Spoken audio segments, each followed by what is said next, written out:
Well, welcome everyone. Thank you for coming. Thanks, Louis, Hogan Lovells, for hosting us. Thanks for our special guests who are here as well. I want to talk about just the big picture. Can everyone hear me? Okay, I'm just going to talk about the big picture. Today we have several panels and speakers who are going to go into the topics like title, smart contracts, ICOs and things like that. But I just want to take like a bigger view of everything and just give you my view of where I think things are going and what's the real power behind blockchain. So Naval Ravikant, who's a very famous VC, said he had this great tweet storm a while back in June, and he started off by saying blockchains will replace networks with markets. In real estate, we understand networks very well. That's often how we make money, is through our networks. And we understand several markets. There's the apartment market, there's the loan market, there's the finance market. We have all sorts of markets in real estate, office market. So this is a pretty big statement, I think, that he made to say that these will be replaced with blockchain. And it took me a while to kind of wrap my head around what he was saying. So I want to just explore this theme, how blockchains will replace networks with markets. So this is how I see it. This is what a blockchain, this is what a network does.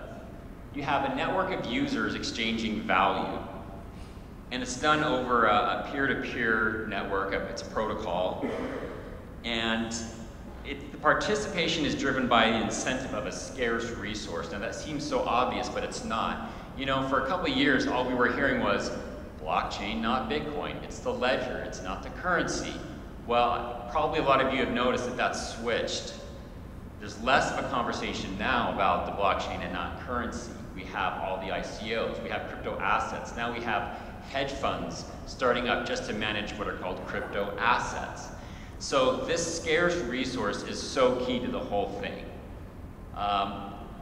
It's what drives the collaboration, it's what rewards people for contributing, and what keeps things secure. And I think a lot of people always miss the scarce resource part, and they hope it's just going to be coordinated by, by a committee or by people doing, working charitably, but that's not the case. So let's make this real. So let's talk about Bitcoin. Network of users exchanging value. The value they're exchanging is obviously the Bitcoin. The network is the Bitcoin network. You have a full node, you run a full node, and you're on the network. This is purely peer-to-peer. Bitcoin doesn't go through a bank. And it's driven by the incentive. What's the incentive? Well, because I want to send someone a Bitcoin, or they want to send me a Bitcoin. Or if you're a miner, your incentive is to mine. You get paid in Bitcoin for mining. So key, this cycle. So the reason I kind of belabor this point is because we're going to look at how these are going to be replaced with networks. So let's go back to his tweet storm. And I thought this was good enough that I just put this up, and I'm going to just read through these. So bear with me. Blockchains are a new invention that allows meritorious participants in an open network to govern without a ruler and without money. They're merit-based, tamper-proof, open voting systems. The meritorious are those who work to advance the network. As society gives you money for giving society what it wants, blockchains give you coins for giving the network what it wants. Finally, it's important to note that blockchains pay in their own coin, not the common dollar of financial markets. So several very significant points here. This is very different than what we're used to in real estate in general.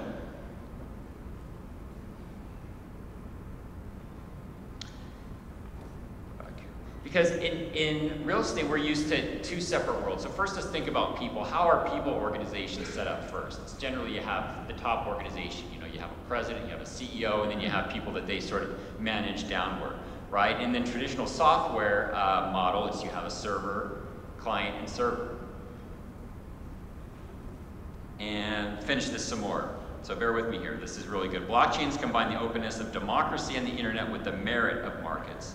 So blockchain merit can mean security, computation, prediction, attention, bandwidth, power, storage, distribution, content.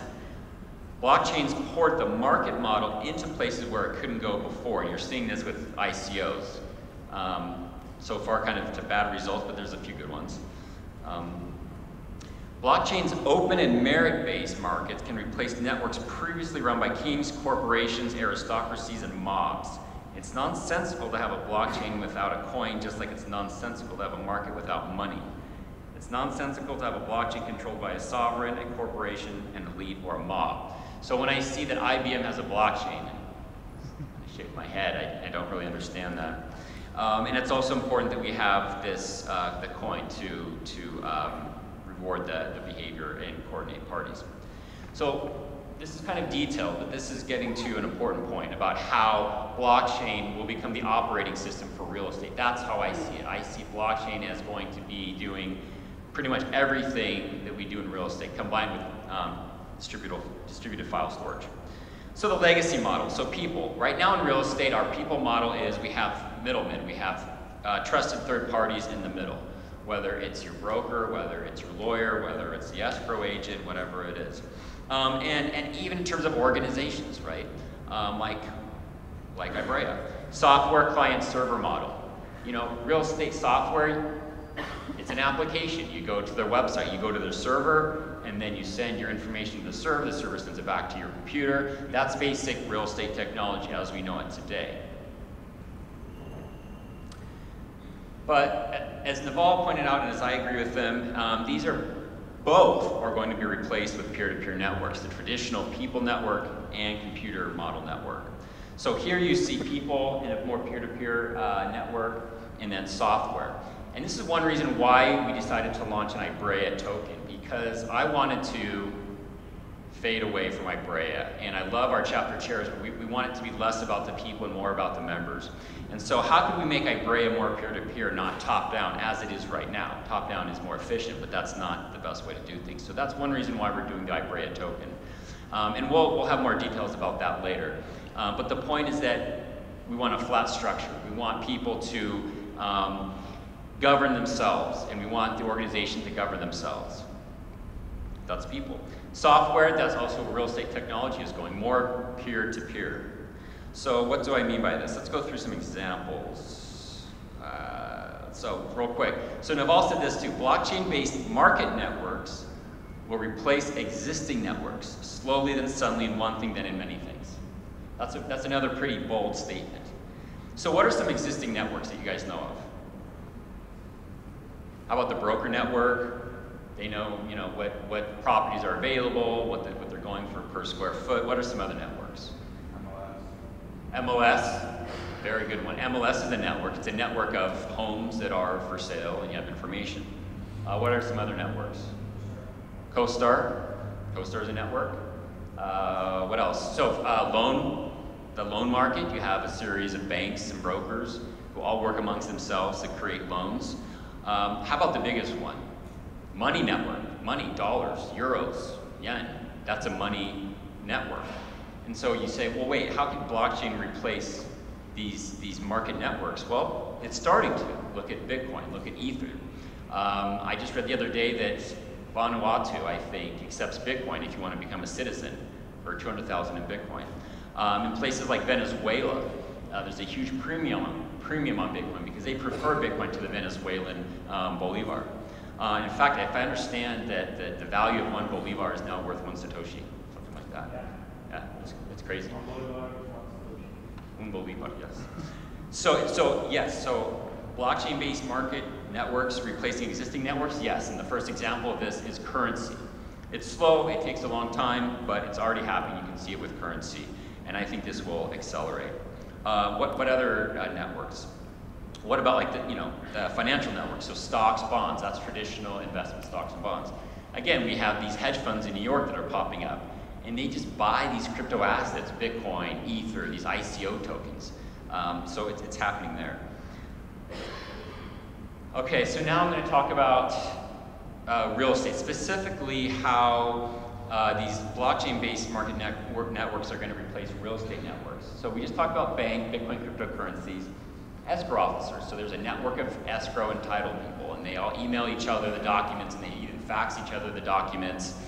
And those can be replaced eventually with a multi-sig smart contract. So instead of calling up your escrow agent and saying, hey, wire the funds, you simply put in your private key, and the other person puts in their private key, and that releases the money. That is a blockchain mechanism, the multi-sig smart contract. Okay, what about data? Data in a cloud right now, data is in clouds, it's on a server. In the future though, it's going to be more towards distributed file storage. I mean, that's not quite blockchain, but it's a similar idea, like IPFS, interplanetary file system. That's going to be replaced so that instead of having, you know, the IBM cloud, the Amazon cloud, whatever it's going to be, there's going to be individual computers that are going to store this data. And just to make a point really quick about that, I think what people miss with blockchain in real estate is they think blockchain is a database, and it's not, it's a ledger. And I think what people are missing with blockchain in real estate is the data problem. We have so much data in real estate, so to really do blockchain real estate well, you also have to have a good data system, which is distributed file storage, or IPFS. So just a quick note on that. Okay, what else? The venture capital network, that's going to be replaced by these blockchain-based networks, and they already are. So there was more money raised in ICOs than in some VCs this last quarter and year. Again, mixed results on the ICOs. Okay, so what about like brokers? There's a broker network. You call up your broker and you say, okay, I want to know what's for sale. Well, in the future, that's going to be replaced slowly over time, so that each person who owns a property will make their property available. There'll be a crawler, and it'll just pop it up and then put it all together. And then, so organizations, you know, IBREA, we have a president, a chairman, chapter chairs. Eventually, we want to replace ourselves with tokens and with incentives. Oh, I'm so glad you asked. Cross-chain atomic swaps, how did I miss that? So a cross-chain atomic swap is when you exchange one blockchain token for another directly. So if you have one Bitcoin and one Litecoin, you can actually exchange those via the blockchain. You don't have to do it out of bounds, so to speak. You don't have to first convert it from, you know, Bitcoins to dollars to Litecoin. You can actually exchange those. So thanks for bringing that up. So in terms of real estate, this is where it gets really interesting. Because if you have a token that represents a property, right? It's a property token. You could actually trade that, exchange that directly via another cryptocurrency. So it's a direct swap. There's no intermediary. And they already do cross-chain atomic swaps in some of the cryptocurrencies. So questions to ask yourself. Which network, protocol, cryptocurrency, or token has the greatest value based on what? This is the question I hope you guys leave with today, if nothing else. And this is what I hope is the homework, is to go home and think which network has the most value. Is it Bitcoin? Is it Ethereum? Is it IBREA? Is it something else? Is it an ICO? What is it? It's a protocol, it's a cryptocurrency, it's a token. Think about value. Think about value of these networks. Don't think about, you know, necessarily like the prestige. Don't think about who endorsed it. Think about the long-term value. And whatever that is for you, whether it's Bitcoin, whether it's Ethereum, whether it's the IBREA token eventually, whether it's any of these ICOs, run with it, buy it, use it, get involved with it. What will you contribute to increase that value? How do you participate? So we're used to just being passive, right? We're used to sitting back, and we're used to just like ordering things or cutting a check for things, and then people provide service. But the future with blockchain networks is you participating, you contributing value. So that's key, is to think about what's the most valuable and how do you participate to get value back. And that's the idea in a token network model, where by contributing you earn tokens. When you do something to tokens, you get paid in tokens. So it becomes more of a contributive model it's more of a push model than a pull model. So to finish off, my message is get skin in the game. Get skin in the game, get skin in the game. Just spend some money.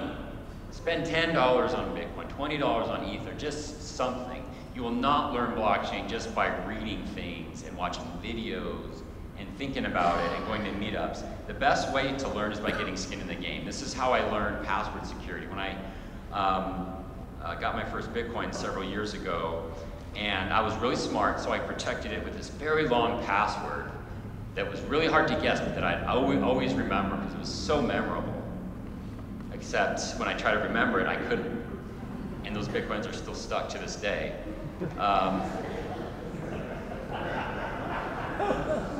Don't ask me how much. I've tried everything. My dog's name backwards, my first car, the color of my first car, the color of my first car, then my dog's name, my street address, I've tried it everything.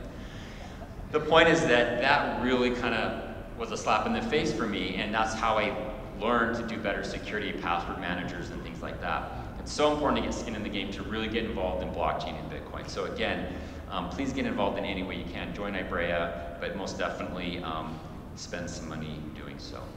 If you want to contact me, I'm at Ragnar Lee, and if you want to send me a message, I'm on 21.co/Ragnar Lee.